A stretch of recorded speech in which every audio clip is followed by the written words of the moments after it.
মেলান্দহের চাকদহ চরপাড়া বন্দে আজ 12ই সেপ্টেম্বর 2025 খ্রিস্টাব্দ তারিখ শুক্রবার সকাল 6:30টায় তালবীজ বপন কার্যক্রম শুরু হয়ে গেছে। চারিদিকে শান্ত পরিবেশ। তালগাছ রোপণ আন্দোলন বাংলাদেশের ডাকে সাড়া দিয়ে বিভিন্ন শ্রেণী পেশার মানুষ, ছাত্র, শিক্ষক, ব্যবসায়ী, চাকরিজীবী, বিভিন্ন মানবিক সংগঠনের ভাইরা, এলাকাবাসী ভাইরা এই তালবীজ বপন শুরু করে দিয়েছেন।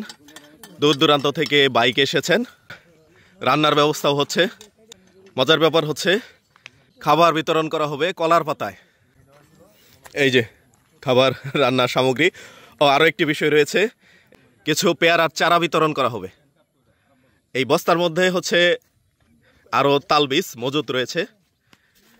এই যে দেখুন তালবীজ, গ্যাস বের হয়ে গেছে। আল্লাহ পাকের কাছে শুকরিয়া, সকালের এই চমৎকার পরিবেশে শুক্রবার সকাল ফজর নামাজ আদায় করে একটি মহতি কাজে যুক্ত হয়েছেন সবাই।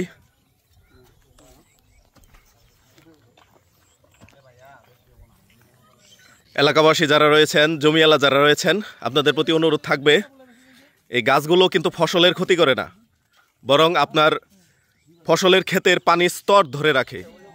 আলহামদুলিল্লাহ, আমিও কাজে নেমে যাই। চাকদহ চরপাড়া গামিনী বন্দে দেখুন জমজমাট পরিবেশে তালবীজ বপন শুরু হয়ে গেছে। দেখুন অনেকগুলি শাবল দিয়ে গর্ত খনন করা হচ্ছে।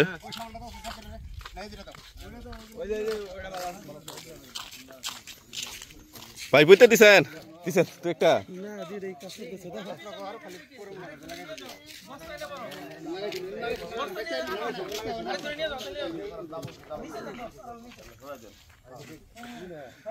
ভাই আনে কি করেন? কাজ করতেন কে? ঘাস লাগাইতেছে। মাশাআল্লাহ, আলহামদুলিল্লাহ, আগায় যান। জি জি জি জি, হ্যাঁ এটা অনেক কঠিন কাজ, মানে উৎসাহ দেওয়া, তাই না? হ্যাঁ, উৎসাহ দেওয়াই তো কঠিন কাজ। জি